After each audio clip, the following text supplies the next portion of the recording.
did an introduction to the theme of the kingdom of God. And under that, we have different domains. One of them is what we call moral government. What is moral government? It's God's government, His kingdom, ruling over subjects that have the power of choice. And in that power includes the ability to process information, receive and process information, and to understand that information, to interpret that into a moral choice or a choice of right and wrong. The word moral means very simply the difference between right and wrong and the power to distinguish that and the power to choose one or the other. Now, it's that simple. Now, I've had a lot of people ask me why I teach moral government. And it's really simple. I teach the kingdom of God because moral government is part of the kingdom of God, and the kingdom of God is what Jesus taught, and what Paul taught, and what the apostles taught. Now, it's not something different but it's just one domain in the kingdom of God. It is not the whole thing, but it's definitely part of it. Let's read Deuteronomy 30, verse 11. This is the commandment which I command you today, which is not too difficult for you, nor is it out of reach. It is not in heaven that you should say, who will go up for heaven and get it for us to make us hear it, that we may observe it? Nor is it beyond the sea that you should say, who will cross the sea for us to get it for us and make us hear it, that we may observe it? But the word is very near you, in your mouth and in your heart, that you may observe it. See, I have set before you today life and prosperity, death and adversity, in that I command you today to love the Lord your God, to walk in His ways, to keep His commandments and His statutes and His judgments, that you may live and multiply, and that the Lord your God may bless you in the land where you are entering to possess it.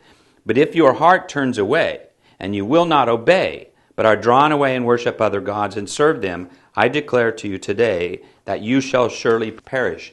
You will not prolong your days in the land where you are crossing the Jordan to enter and possess it. I call heaven and earth to witness to you today that I have set before you life and death, the blessing and the curse. So choose life, in order that you may live, you and your descendants, by loving the Lord your God, by obeying His voice, and by holding fast to Him. For this is your life and the length of your days, that you may live in the land which the Lord swore to your fathers, Abraham, Isaac, and Jacob, to give to them. Now there's the basis of moral government right there.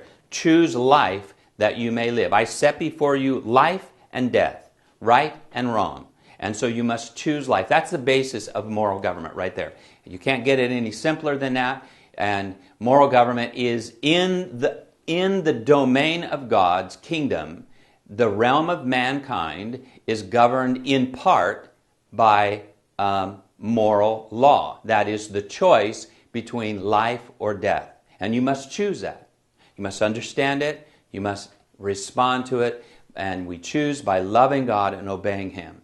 Now, the reason why so many people react with the term moral government, because I think it says more about our day, the day that we live in, than actually in the 17th through the 19th century, moral government terminology and education was across the board in all churches, in all literature. I've seen it in Lutheran, Baptist, Presbyterian, Congregational. Catholic Church has moral theology, a whole section of moral theology. So the fact that you can look up best definitions on moral government and the kingdom of God in the moral realm is in Webster's 1828 dictionary. Very excellent definitions there that are very usable in any realm. So it's not a denomination, it's not a particular group that teaches it. Like I said, in the last 3 centuries, it was terminology that was used across the board in all churches. Now, I'm not saying everybody agreed with it or everybody defined things exactly alike. They did not. But the understanding of God's kingdom ruling over man's moral character and choices was clearly understood up until the 20th century. And in the 20th century, we quit teaching the basics of making moral decisions, which is basically the laws of nature and God's rule in nature and in man's realm through moral laws. Now, and our laws, our defining principle of right and wrong shifted from creation and nature to self-esteem and self-importance. And you find that through, even in the church educational material. The church across the board, people are talking and defining right and wrong and choices about how I feel about my choices, or how I respond to it, or how the students, how do they feel about their education, how they feel about what they're doing.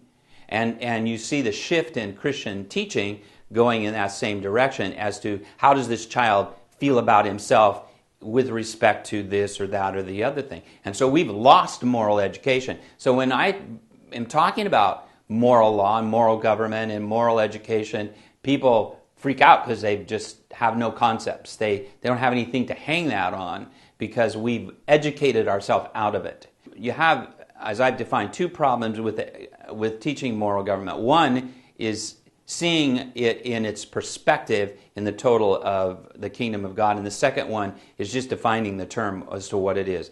The kingdom of God is made up of several domains in which God governs over the universe. And he governs differently, and they're kind of like an accordion. They're like God doesn't govern nature by gravity and moral beings by a different law. No, we're also governed by gravity, right, and by the laws of force. But the laws of physics govern my body, but they don't govern my mind. Okay, they don't govern my heart. Now, in which case God presents ideas to us, to our mind, and we make choices. Now, you cannot. It's very important. Up until the 20th century, it's very important to differentiate the domain of physical government from the domain of moral government. Why? Because the physical government, to obey the physical government is just to be. It's just to be who you are. I mean, I'm sitting on a chair here. I'm not thinking about it. Gravity's holding me to this stool, and I don't have to think or choose. Okay. But in the realm of moral choice, moral government, in that domain, I have to think about what I'm doing and I have to make choices. Now, like I've said, God can interact in each domain. And when he interacts with the moral domain and he overrides my choice, like I shared in the previous video, that God overrode my decision and he sent me a different direction. Okay, we call that providential government. God can intervene with my moral choices. Now, in which case I'm neither right nor wrong. I'm not. It wasn't the right thing to do or the wrong thing to do. That's just what ended up happening. I ended up in a hospital in Lancaster, Pennsylvania, and that's just where I ended up. I didn't choose to go there, but I ended up there anyway. Now that changed the direction of my life and set me in a different direction. It didn't change my moral choice or my moral character. I continued to be who I was and make the choices that I made. But God can interact. Now God can also do the same things. We learn this in Daniel. Nebuchadnezzar realized that God governs in the affairs of men. God governs over the domain of mankind. And he sets up kings and he takes them down. And in every little kingdom, in a nation, God sets up the rulers and he takes them down. He moves as he wills in that realm. Now, it doesn't mean that they do not have moral choices. They do. But God can still override those choices and govern in a way that is for his purpose. Now, I have my own little kingdom. I have the kingdom of my heart, and God can also set up and take down whatever I want to do as well. He can do it in the realm of a kingdom or a nation or a state or a city or a family or a person. But that is not the normal way he does it.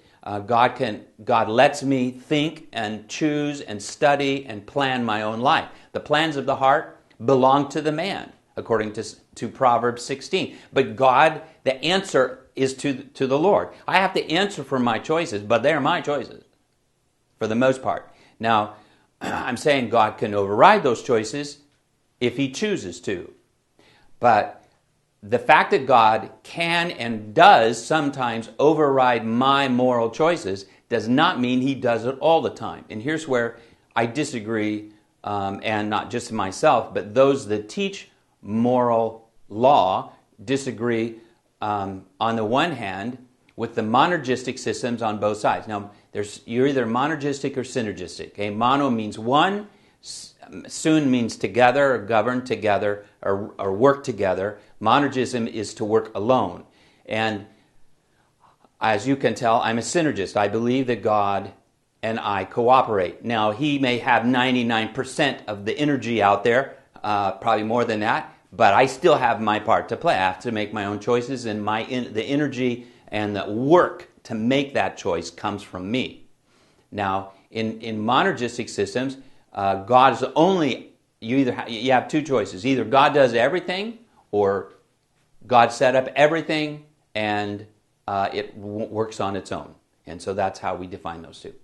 I don't think either position, monergistic position, is correct. I don't think God rules everything. I don't think he's the only energy, the only power out there. Nor do I think, on the other hand, that nature is completely self-governed. Man is completely self-governed, 100% self-governed. And I disagree with those people who might agree with me on the freedom of the will, but they think that the freedom of the will is monergistic. I don't agree with that. God can and does sometimes govern in my life personally, but also in the life of a nation or whatever, a family, by overriding my ability, my freedom, and interjecting himself. I think this is one of the, not the main purpose, but it is one of the purposes of prayer, is because God governs in our lives as well as the lives of nations. So now we've done a broad sweep of the kingdom of God. Now we've focused on the differences between the different domains. You have physical government, which covers everything, and you have animate the domain, which includes the laws of genetics and the laws of physics, the laws of genetics, but you have moral government, the laws of sentient, intelligent beings that have the power of choice. And that is divided into two ways. I have my own things that I think about and choose, and that comes from my own ability to make those choices, and also God can interact with my life and take things away to redirect me if I'm not where he wants me to be. Exactly. So we'll stop with that.